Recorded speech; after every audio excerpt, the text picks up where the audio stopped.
തീർച്ചയായിട്ടും രാഹുൽ തിളങ്ങുന്നു എന്ന് തന്നെയാണ് എൻ്റെ അഭിപ്രായം. രാഹുൽ ഗാന്ധിയെക്കുറിച്ച് ഈ പ്രതിപക്ഷ നേതാവായി തിരഞ്ഞെടുക്കപ്പെടുമ്പോൾ നമ്മുടെ മനസ്സിലേക്ക് ഓടി വരുന്നൊരു ചിത്രം 2019 മെയ് മാസം 23-ാം തീയതി ജൻപഥിൽ നിന്ന് പുറത്തിറങ്ങി അന്ന് മാധ്യമങ്ങളെ കാണാൻ വരുന്ന രാഹുൽ ഗാന്ധിയാണ്. അന്ന് രാഹുൽ ഗാന്ധി ഇട്ടിരുന്ന വേഷം ഒരു പൈജാമയും ജുബയുമാണ്. രാഹുൽ ഗാന്ധി അന്ന് വളരെ കുറച്ച് സംസാരിച്ചിട്ടുള്ളൂ, 10 മിനിറ്റിൽ താഴെ. അത് 2 കാര്യങ്ങൾ ഞാനത് ഇന്ന് ഒരിക്കൽ കൂടി കേൾക്കുകയായിരുന്നു. ഇങ്ങനെയാണ് രാഹുൽ ഗാന്ധി പറയുന്നത്: ഞാൻ ഈ തിരഞ്ഞെടുപ്പ് ആഘോഷത്തിൻ്റെ, ജനങ്ങളുടെ വിജയത്തിൻ്റെ നിറം കെടുത്താൻ ആഗ്രഹിക്കുന്നില്ല. എന്തുകൊണ്ട് തോറ്റു എന്നത് നിങ്ങളോട് വിശദീകരിച്ചുകൊണ്ട്. രണ്ടാമത് പറയുന്നു, പാർട്ടിയിലെ പ്രവർത്തകരോട് നിങ്ങളുടെ ആത്മവിശ്വാസം ചോർന്നു പോകരുത്, ഡരോ മത്. ഈ ഡരോ മത് എന്നുള്ളത് നിരന്തരം പറഞ്ഞുകൊണ്ടിരുന്ന ഒരാളാണ് രാഹുൽ ഗാന്ധി. ആ രാഹുൽ ഗാന്ധി 2023 മെയ് മാസം 23-ാം തീയതി ഒരു കനത്ത പരാജയം ഏറ്റുവാങ്ങിയതിന് ശേഷം പിന്നീട് നമ്മൾ കാണുന്നത് ഉന്നാവയിലാണ്. അവിടെ ഒരു ദളിത് വിഭാഗത്തിൽപ്പെട്ട പെൺകുട്ടി അതിക്രൂരമായി അവിടുത്തെ MLA ആൽ റേപ്പ് ചെയ്യപ്പെടുമ്പോഴാണ്. പിന്നീട് നാടെങ്ങും നടക്കുന്ന രാഹുൽ ഗാന്ധിയാണ് നമ്മൾ കാണുന്നത്. ഇന്ത്യൻ രാഷ്ട്രീയത്തിലെ കൗതുകകരമായ ഒരു കാര്യം, എല്ലാ ഘട്ടങ്ങളിലും യാത്രകളാണ് നേതാക്കന്മാരെ സൃഷ്ടിച്ചിരിക്കുന്നത്. നിങ്ങൾ നോക്കൂ, ആദ്യം ഗാന്ധിജി രാഷ്ട്രീയ പ്രവർത്തനത്തിനായി സൗത്ത് ആഫ്രിക്കയിൽ നിന്ന് വന്ന് ഗോപാലകൃഷ്ണ ഗോഖലെ കാണുമ്പോൾ ഗോപാലകൃഷ്ണ ഗോഖലെ കൊടുക്കുന്ന ആദ്യത്തെ ഉപദേശം എന്ന് പറയുന്നത് ഇന്ത്യ മുഴുവൻ നിങ്ങളൊന്ന് നടന്ന് സഞ്ചരിച്ചു വരൂ, യാത്ര ചെയ്തു വരൂ എന്നാണ്. അവിടെ നിന്നാണ് വിശ്വപ്രസിദ്ധമായ ഈ തൻ്റെ ഗുരുവാണ് ഗോപാലകൃഷ്ണ ഗോഖലെ എന്ന് ഗാന്ധി സമ്മതിക്കുന്നതും ഗാന്ധിയുടെ യാത്രകൾ ആരംഭിക്കുന്നതും. ഗാന്ധി പിന്നീട് നിർത്തിയിട്ടേയില്ല, ഒരിക്കലും നിർത്താത്ത യാത്രയായിരുന്നു.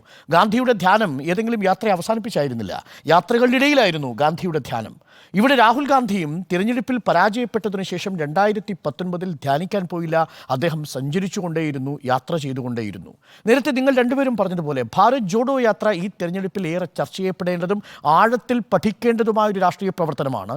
ഒരുപക്ഷെ തിരഞ്ഞെടുപ്പിന് മുൻപ് ഉപ്പ് സത്യാഗ്രഹ സമയത്ത് ദണ്ഡിയാത്ര നടത്തിയ ഇത് എങ്ങനെയാണോ മഹാത്മാഗാന്ധി സമാനമായ രീതിയിൽ സ്വതന്ത്ര ഭാരതത്തിൽ പാർലമെൻ്ററി രാഷ്ട്രീയത്തിൽ ഒരു വലിയ വിപ്ലവം ഉണ്ടാക്കുകയും ഒരു 2ാം സ്വാതന്ത്ര്യ സമരത്തിന് തോന്നുന്ന രീതിയിലുള്ള ഒരു രാഷ്ട്രീയ സാഹചര്യം സൃഷ്ടിക്കുകയും ചെയ്ത 2 യാത്രകളാണ് ഭാരത് ജോഡോ യാത്രയും ഭാരത് ജോഡോ ന്യായ യാത്രയും. അത് 2 തരത്തിൽ രാഹുൽ ഗാന്ധിയെ കരുത്തനാക്കി എന്നതാണ് ഞാൻ മനസ്സിലാക്കുന്നത്.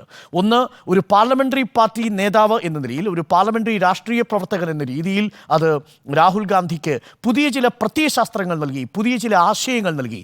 അതുവരെ രാഹുൽ ഗാന്ധി പാർലമെന്റിൽ സംസാരിക്കുമ്പോൾ ഇടയ്ക്ക് വാക്കുകൾ മുറിഞ്ഞു പോകുമായിരുന്നു, വാചകങ്ങൾ പകുതിയിൽ വെച്ച് നിൽക്കുമായിരുന്നു.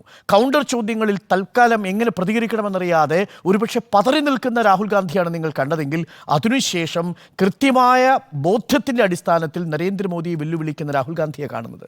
അതിനുശേഷം എന്താ സംഭവിച്ചത്? ഇത് രണ്ടാമത് അദ്ദേഹത്തിലെ രാഷ്ട്രീയ പ്രവർത്തകനെ നമ്മൾ കണ്ടു, പരിണമിച്ചെത്തിയൊരു രാഷ്ട്രീയ പ്രവർത്തകൻ. നേരത്തെ ഇവിടെ കണക്ക് പറഞ്ഞപ്പോൾ ഒരു കൗതുകകരമായ കണക്കുണ്ട്. 2019 തിരഞ്ഞെടുപ്പും 2024 തെരഞ്ഞെടുപ്പ് നമ്മൾ താരതമ്യം ചെയ്യുമ്പോൾ ഭാരത് ജോഡോ ന്യായയാത്ര കടന്നുപോയ വഴികളിൽ എത്ര കോൺസ്റ്റിറ്റ്യുവൻസി ഉണ്ടെന്നറിയാമോ? ഭാരത് ജോഡോ ന്യായയാത്ര ഒന്ന് കടന്നുപോയ വഴിയിൽ ഏകദേശം 4000 കിലോമീറ്റർ അത് പിന്നിടുമ്പോൾ 71 കോൺസ്റ്റിറ്റ്യുവൻസികളിലൂടെയാണ് അത് കടന്നുപോയത്. രണ്ടാമത്തെ യാത്ര കടന്നു പോകുന്നതാവട്ടെ 82 കോൺസ്റ്റിറ്റ്യുവൻസികളിലൂടെയും. ഈ 2 ഘട്ടങ്ങളിലെയും ഏകദേശം 153 ലോക്സഭാ മണ്ഡലങ്ങളിലൂടെ ഈ യാത്ര കടന്നു പോകുമ്പോൾ അവിടെ കോൺഗ്രസും സഖ്യകക്ഷികളും കൂടുതൽ നേടിയത് എത്രയാണെന്നറിയാമോ?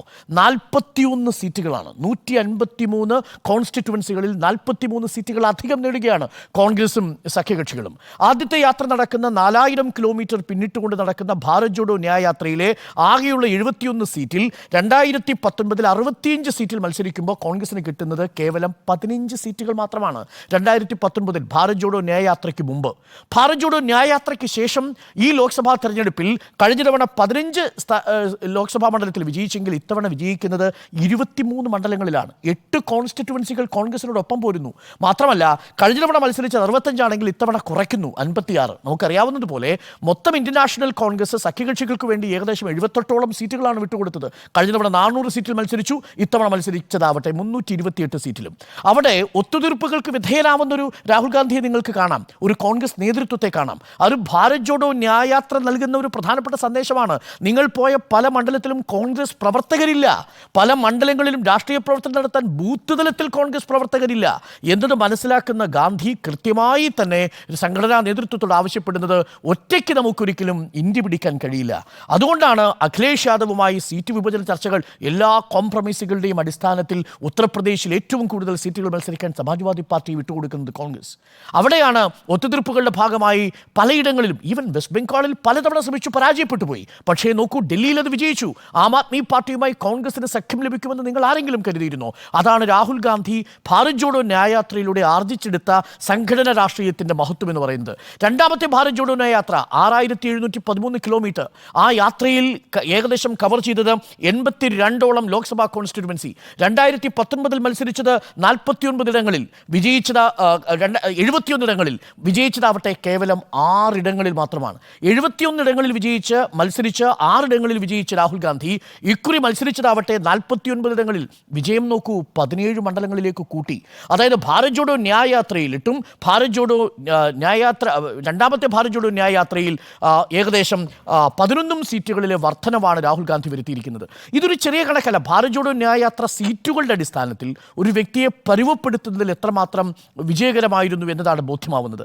രണ്ടാമത്തെ ഘട്ടം എന്ന് പറയുന്നത് ഭാരത് ജോഡോ ന്യായയാത്രയ്ക്ക് ശേഷം നമ്മൾ കാണുന്ന രാഹുൽ ഗാന്ധി സംസാരിക്കുന്നത് എന്തിനെക്കുറിച്ചാണ്?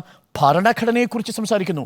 ഒരാൾ അപ്പുറത്ത് സംസാരിക്കുന്നത് മച്ഛലി മട്ടൺ മുജ്ര, മറുഭാഗത്തൊരാൾ സംസാരിക്കുന്നത് രാഹുൽ ഗാന്ധി സാമൂഹ്യ നീതിയെക്കുറിച്ചും ഒപ്പം ഭരണഘടനയെക്കുറിച്ചും നിങ്ങൾക്ക് സംവരണം ലഭ്യമാകേണ്ടതിനെക്കുറിച്ചും സ്ത്രീകൾക്ക് സ്വന്തം മാനം ഉയർത്തിപ്പിടിക്കേണ്ടതിനെക്കുറിച്ചും സംസാരിക്കുന്ന രാഹുൽ ഗാന്ധിയെ കാണുന്നു. അപ്പോൾ ഒരു ഭാഗത്ത് മച്ചിലിയെക്കുറിച്ച് സംസാരിക്കുമ്പോൾ മറുഭാഗത്ത് മനുഷ്യരെക്കുറിച്ചും സാമൂഹ്യ നീതിയെക്കുറിച്ചും സംസാരിക്കുന്ന രാഹുൽ ഗാന്ധിയെ കാണുന്നു. ഈ മാറ്റം എന്ന് പറയുന്നത് ഇന്ത്യൻ ജനാധിപത്യത്തിലെ മിസ്സിംഗ് ആയ ഒരു എലിമെന്റ് ഇന്ത്യൻ നാഷണൽ കോൺഗ്രസ് ഈ തിരഞ്ഞെടുപ്പിന് മുൻപ് കണ്ടെത്തി എന്നുള്ളതാണ് ഏറ്റവും പ്രധാനപ്പെട്ട കാര്യം. ഞാൻ അതിനെ വിശേഷിപ്പിക്കുന്നത് സാമൂഹ്യ നീതിയുടെ ചാരുത എന്നതാണ്.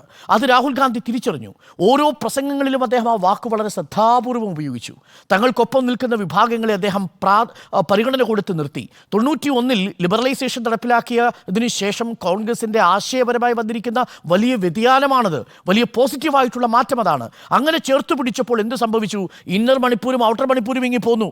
മതേതരത്വം എന്ന് പറയുന്നത് ഏതെങ്കിലും തരത്തിലുള്ള ഒരു ആഡംബരമല്ലെന്ന് മനസ്സിലാക്കി. നോക്കൂ, രാഹുൽ ഗാന്ധി അയോധ്യയിൽ സന്ദർശനം നടത്തുമോ എന്ന് നമ്മളെല്ലാവരും സംശയിച്ചിരുന്നു ഒരു ഘട്ടത്തിൽ. പക്ഷേ രാഹുൽ ഗാന്ധി അയോധ്യയിലേക്ക് പോയില്ല.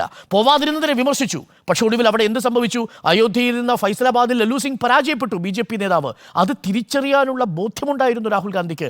രാഹുൽ ഗാന്ധി പഴയ രാഹുൽ ഗാന്ധി ആയിരുന്നെങ്കിൽ ഒരു പക്ഷേ അവിടെ രാമക്ഷേത്രത്തിൽ പോകുന്ന ഒരു രാഹുൽ ഗാന്ധി നമ്മൾ കാണുമായിരുന്നു. അത് തെരഞ്ഞെടുപ്പിന് വേണ്ടി ഉപയോഗിക്കുന്ന രാഹുൽ ഗാന്ധി നമ്മളത് കാണുമായിരുന്നു. പക്ഷേ രാഹുൽ ഗാന്ധി ഈ യാത്രയിലൂടെ പഠിച്ചത് ഇന്ത്യൻ ജനാധിപത്യത്തിൻ്റെ ആത്മാവിനൊരു പ്രത്യയശാസ്ത്രം വേണം.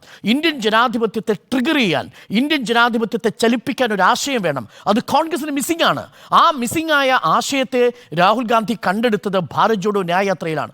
മഴയത്ത്, തണുപ്പത്ത്, മഞ്ഞിൽ ആ മനുഷ്യൻ നടന്നു തീർത്ത യാത്രകളിൽ, തന്നെ വന്ന് പുണർന്ന സ്ത്രീകളിൽ, അവരുടെ യാതനകളിൽ, അവരുടെ കണ്ണുനീരിൽ ആ മനുഷ്യൻ സാമൂഹിക നീതിയുടെ ജനാധിപത്യത്തിൻ്റെ നാനാർത്ഥങ്ങൾ വായിച്ചെടുത്ത് സ്വയം പരുവപ്പെടുത്തിയെടുക്കുകയായിരുന്നു. അതുകൊണ്ടാണ് ഇക്കുറി വളരെ കരുത്തനായ രാഹുൽ ഗാന്ധിയായി വരുന്നത്. നേരത്തെ ഞാൻ സൂചിപ്പിച്ച 2019 മെയ് മാസം 23-ാം തീയതി ജുബയിൽ നിന്ന് ഒരു ടീഷർട്ടിലേക്കും കൈപ്പത്തി ചിഹ്നം പതിച്ചിരിക്കുന്ന ഒരു വെള്ള ടീഷർട്ടിലേക്ക് മാറുമ്പോൾ, നരച്ച താടിയുമായി നിൽക്കുമ്പോൾ ആ മനുഷ്യനിൽ പരുവപ്പെട്ട രാഷ്ട്രീയ പരിണാമം എന്ന് പറയുന്നത് ഒരു കേസ് സ്റ്റഡിയാണ്. ഇന്ത്യൻ ജനാധിപത്യത്തെ സംബന്ധിച്ചിടത്തോളം ചലിച്ചു തുടങ്ങിയ മനുഷ്യൻ്റെ സംഘടനാ രാഷ്ട്രീയത്തിലും പാർലമെന്ററി രാഷ്ട്രീയത്തിലെ ആശയധാരയിലും ഉണ്ടായിരിക്കുന്ന മാറ്റമാണ്. അങ്ങനെ കരുത്താർജിച്ചിരിക്കുന്ന രാഹുൽ ഗാന്ധിയാണ് ഇനി നരേന്ദ്രമോദി നേരിടാൻ പോകുന്നത്. തീർച്ചയായും രാഹുൽ ഗാന്ധി തിളങ്ങും. ആദ്യത്തെ വിഷയം തന്നെ അദ്ദേഹം ഉന്നയിച്ചിരിക്കുന്നത് വളരെ ശ്രദ്ധാപൂർവമാണ്. എക്സിറ്റ് പോളുകളെ മുൻനിർത്തിക്കൊണ്ട് രാഹുൽ ഗാന്ധി നരേന്ദ്രമോദിയും അമിത്ഷായെയും ഓഹരി കുംഭകോണത്തിൻ്റെ JPC പ്രോബിലേക്ക് വിട്ടിരിക്കുകയാണ്. ഇവിടെയാണ് ഇനി ഒരു പോരാട്ടം തുടങ്ങാൻ പോകുന്നത്. ആ പോരാട്ടത്തിൽ യഥാർത്ഥത്തിൽ ഇന്ത്യൻ ജനത ഈ പ്രതിപക്ഷ നേതാവിനോടൊപ്പം നിൽക്കാൻ സാധ്യത കൂടുതലാണെന്ന് ഞാൻ മനസ്സിലാക്കുന്നു.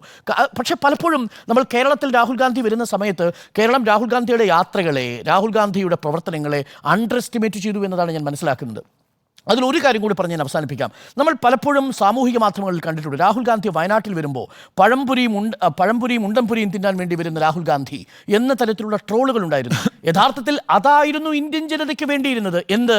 സാധാരണ ജനങ്ങൾക്കൊപ്പം നടക്കുന്ന, അവരോടൊപ്പം നിലയുറപ്പിക്കുന്ന, ജനങ്ങളുമായി ഇഴചേർന്നു പോകുന്നൊരു നേതാവ്, ആ പ്രതിച്ഛായയിലേക്ക് സ്വാഭാവികമായി രാഹുൽ ഗാന്ധിക്ക് ഇറങ്ങി വന്നേ മതിയാവൂ. ആ യാത്രകളും ആ കടയിൽ പോയുള്ള ചായ കുടിയുമൊന്നും ഒരു വലിയ PR വർക്കിൻ്റെ ഭാഗമായി സൃഷ്ടിച്ചെടുത്ത കപടനാടകമായിരുന്നില്ല. അത് യാത്രകളിലൂടെ പരുവപ്പെട്ടു വന്നൊരു സ്വാഭാവികമായ രാഷ്ട്രീയമാണ്. അത് രാഹുൽ ഗാന്ധിയിൽ നമുക്ക് കാണാൻ സാധിക്കും. ആ രാഹുൽ ഗാന്ധിയെ പപ്പുവിൻ്റെ ഇമേജിൽ നിന്ന് രക്ഷിച്ചെടുത്തത് ഈ യാത്രകളാണ് എന്നതുകൂടിയാണ് ഞാൻ മനസ്സിലാക്കുന്നത്. ഇന്ത്യൻ ജനാധിപത്യത്തിൽ എക്കാലത്തും ഇത്തരം രാഷ്ട്രീയ യാത്രകൾ വലിയ വിപ്ലവകരമായ ലക്ഷ്യങ്ങൾ നമുക്ക് നേടിത്തന്നിട്ടുണ്ട്.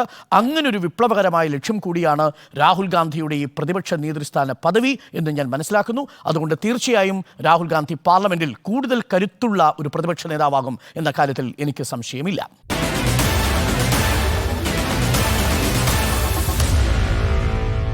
Meet the editors.